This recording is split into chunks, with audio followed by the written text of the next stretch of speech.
Rob Oller, the Buckeyes sports columnist for Columbus Post-Dispatch, joins us. Thanks for your patience there, Rob, on our nonsense here. How is Nick Bosa's decision playing amongst the Ohio State fans? Well, you know, Buckeye Nation, Dan, it's always going to be a little mixed. They love him one day, and then when he says he's departing to go out and spend some time with Joey, his brother, and train and rehab and leave the team, suddenly he's a traitor, and they have no use for him. So I think that's a smaller segment, but they're all the same. You know, they don't like where college football is going, which is guys maybe sitting out, not playing in bowl games. You know, Christian McCaffrey kind of started that whole thing in 2016 with the bowl skip. And last year, even Ohio State, Denzel Ward skipped the Cotton Bowl.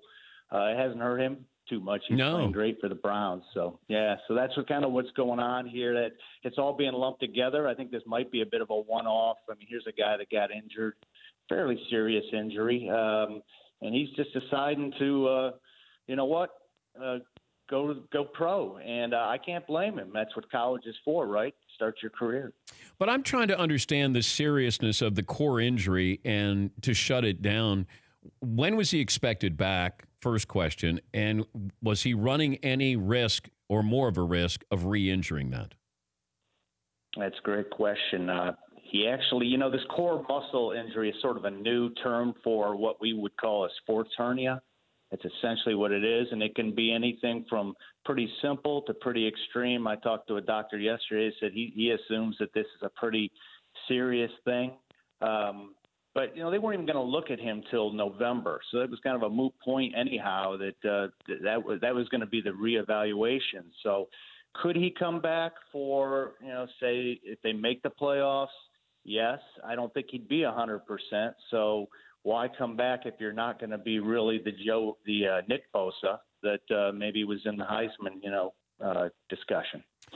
And also, you know, this defense is not formidable. You know, I thought that they were gettable, and you got Purdue coming up, and, you know, Michigan is now a legitimate offensive threat, unlike maybe years gone by. So let's handicap this now with Ohio State with this defense that's maybe a little more susceptible or vulnerable. How do you see this playing out during the regular season and to get to the Big Ten title game? Well, Purdue is a challenge. Ohio State has struggled against really pass-happy teams like the Boilermakers. And Bosa made a difference. There's no question about it. He was a game changer with offensive scheming, how they accounted for him. He made the linebackers look better. He made the secondary look better. I think they get past Purdue because typical Ohio State is everyone talks about trap game and this is a tough game and they rise to the occasion, and then the week after that they lose. You know, last year it was Iowa. You know, so I think Michigan's a real test. I think Michigan's going to be a real deal, and the game, which has kind of dropped off because it really hasn't been much of a rivalry in terms of results. I think this is the year maybe it gets back on track. And it feels like Bosa's teammates were backing him up, at least some of the public comments that I saw. But here's the only thing, that he's the team captain. That probably bothers me more than maybe it should, but it doesn't feel like it bothered some of the marquee players on this team who tweeted out stuff about Nick Bosa, like, hey, go get paid, bro. Yeah, different culture. If this was 20 years ago, I think we see different responses.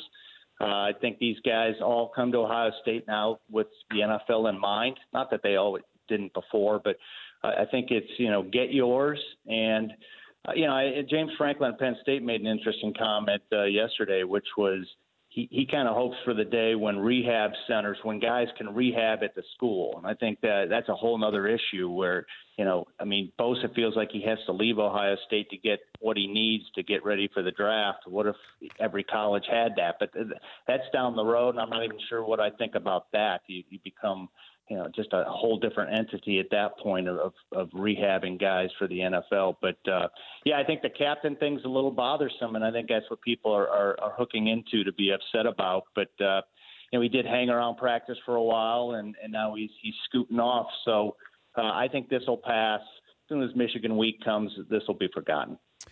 Thank you, Rob. We appreciate your time, and thanks for joining us. Thank you, Dan. That's Rob Oller, the Buckeye sports columnist for the Columbus Post-Dispatch. For more Dan Patrick Show, tune to Audience Channel 239 on DirecTV or download the Dan Patrick Show app.